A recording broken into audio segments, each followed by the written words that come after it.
At the beginning of 2025, I made a decision to start speaking to men and women who are getting a little older. I'm 64 and I can clearly see that the hands of the clock have no intention of slowing down. So it's important for me to make the most of the time that lies ahead. And I hope that some of what I have to share you may find beneficial in some way as well. I've done a couple of videos recently talking about creatine. There seems to be a fair amount of interest in it. So today I want to talk about where protein fits into the picture as it relates to creatine supplementation, as well as where maintaining our fitness, our muscle, and our vibrancy are concerned, and how protein may benefit us as we get on up there in years. So first, let's talk about this. Let's talk about sarcopenia. It's kind of an odd word, but it's simply the medical term for muscle loss. And here's the reality. It doesn't wait until we're old to start happening. It starts in our 30s, and from there, we typically lose between 3 to 5% of our muscle mass every decade thereafter. Most of us aren't even aware that this is happening, but by the age of 60, that decline often accelerates dramatically unless we take deliberate steps to fight back. So when you think about what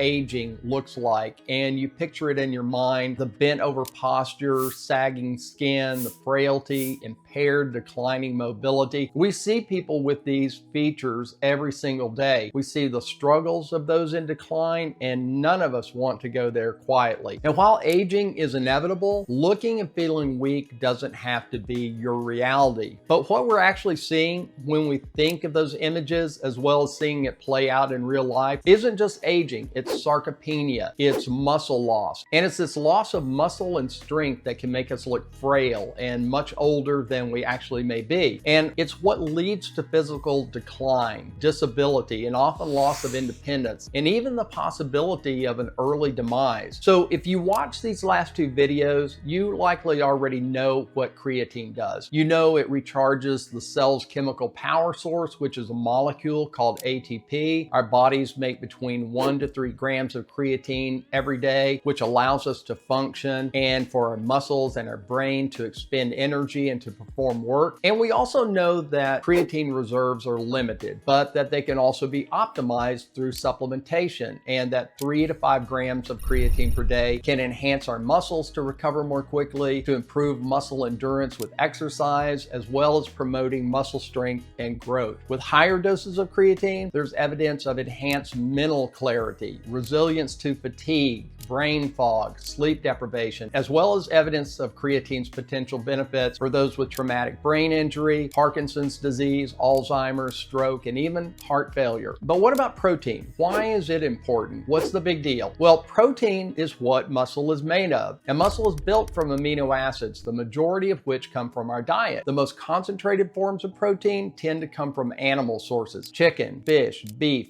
pork, lamb, egg. Protein can also be found in vegetables and in certain plant-based foods such as tofu, but not anywhere near the amounts found in animal sources. Protein is critical for the production of enzymes, which promote essential chemical reactions in the body. It's necessary for hormone production, such as insulin and thyroid hormones, which help regulate blood glucose and metabolism. And the brain uses protein to produce neurotransmitters such as dopamine, epinephrine, and serotonin. But where prevention of age-related structural decline is concerned, the main focus here is on muscle, on our ability to maintain it and not waste it, and potentially to grow and develop it, even through our older years, where decline and sarcopenia are often common. So, how much protein do we actually need? Well, the US recommended daily allowance for protein is 0.8 grams per kilogram of body weight per day. For a 140-pound woman, that's about 51 grams of protein per day. For a 180-pound man, it's about 65 grams per day. But as Dr. Gabrielle Lyon talks about in her book, Forever Strong, this level of protein advice is very much outdated and grossly underestimates the actual human requirements for protein. Dr. Lyon notes that a body trying to make do with a low protein diet, which is what those numbers represent, will prioritize survival of the liver, the heart, brain, kidneys, and GI tract. And because of the body's constant need to rebuild and repair, these organs have high amino acid and protein demands, and your body will always work to take care of these organs first before anything else. Consequently, eating only enough protein to maintain these vital organs will leave your body lacking sufficient building blocks to support muscle growth and repair. She states that by eating for muscle health, on the other hand, you'll simultaneously meet those primary system needs while also optimizing for body composition. And by body composition, she's really talking about our muscle, our bone, ligaments, tendons, skin, and other structural components, and maintaining those elements for the long haul. Over the course of a single year, almost all of the proteins in our body are recycled and replaced. So consuming adequate protein and supplying amino acids to the body in an optimal way is incredibly important. So again, how much protein do we actually need? Well, here's the thing. There is no one size fits all amount. We all have different goals and different needs. A person whose goal is to develop a fitness-oriented bodybuilding aesthetic is going to require a lot more protein to develop and retain that level of muscle. But that's not the case in all people. We don't all share the same genetics or the desire for the same physique, but regardless, our skeletal muscle is important to help us function in everyday life, especially as we age. A position paper from the ProAge study showed that older adults need more protein than younger adults to support good health, recover from illness, and maintain functionality, and that older people need to make up for age-related changes in protein metabolism because of declining anabolic responses to ingested protein. This is something that's called anabolic resistance. The paper recommends 1 to 1.2 grams of protein per kilogram of body weight per day for healthy adults over the age of 65 to maintain and regain lean body mass and function. For older adults with chronic or acute disease, or those who may have increased physiologic stress such as an illness or injury, 1.2 to 1.5 grams per kilogram per day of protein is recommended. Professor Stuart Phillips, who focuses on skeletal muscle health and aging research at McMaster University in Canada, emphasized that older adults may need 25 to 30 or more grams of high quality protein per meal to overcome anabolic resistance. An article from the Stanford Center on Longevity titled Protein Needs for Adults 50 Plus says that eating protein isn't sufficient for building muscle, and that we must also strength train as we age. And that protein is important, but strength training is the most important way to prevent age-related muscle loss. And it's important to consume around 30 grams of protein within a couple of hours of working out. The Stanford researchers actually recommended a protein intake higher than 1.6 grams per kilogram of body weight per day combined with resistance training to improve muscle strength. Now, I want to stop here and just say, if you come from a fitness or bodybuilding orientation and that's part of your background, none of this is likely new or surprising to you. And I don't want to insult your intelligence or minimize your life experience. Many of you already understand these principles and may have lived them for years. And in fact, many people who have long focused on their fitness and have trained their major muscle groups regularly over the years often consume protein in much higher amounts than any of these academic experts are recommending. But not everybody comes from that perspective. So it's important, if you don't come from a fitness-based background, to understand why protein is so important and why strength training is part of that picture. We want to give our body a reason to get stronger and to build muscle. And that stimulus comes from lifting weights. But then we also have to give our body the raw materials in the form of protein in order for muscle to grow and to get stronger. So Dr. Gabrielle Lyon, Professor Stuart Phillips, and the researchers at Stanford, they're all saying very close to the same thing. We need more protein as we age and not less than we did in our teens and our 20s. For most of us, that means prioritizing high quality protein in the range of 25 to 30 grams or more of protein per meal. If you need to supplement to reach those targets, whey or casein protein can be helpful, or pea protein if you happen to be vegan. But one way or the other, it's important to prioritize protein in order to keep your body strong and healthy. And it's important to prioritize protein beginning with your first meal of the day, whenever that happens to be. I know some people do intermittent fasting or OMAD, but your first meal of the day should be a high protein meal.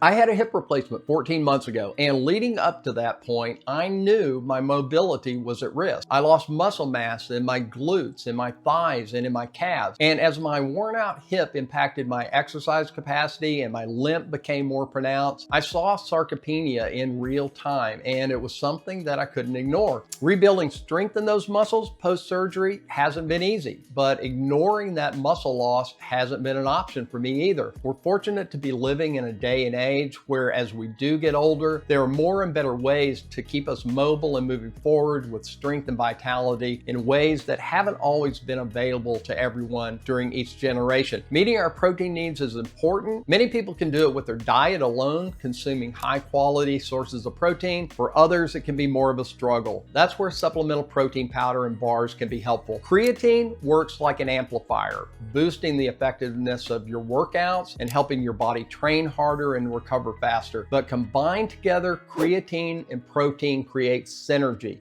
helping to maintain and even build muscle at an age when the balance has shifted and most people are losing it. In concert, the two are like having Tony Robbins by your side every single day, giving you the tools as well as the motivation to accomplish your goals. There are clear benefits to this combination: stronger muscles, better recovery, improved bone density, a reduced risk of falls and fractures, even possible cognitive benefits thanks to creatine. And for men and women over 45, in your 50s, 60s, 70s, and beyond, that means more than just looking good in the mirror. It means protecting your independence, your mobility, and your quality of life, and helping you feel the best you can feel with each passing year. If you haven't seen this video, check it out. Thank you so much for watching, and please share this video with someone you feel would benefit from watching it as well. All the best to you, and I will see you in the next video.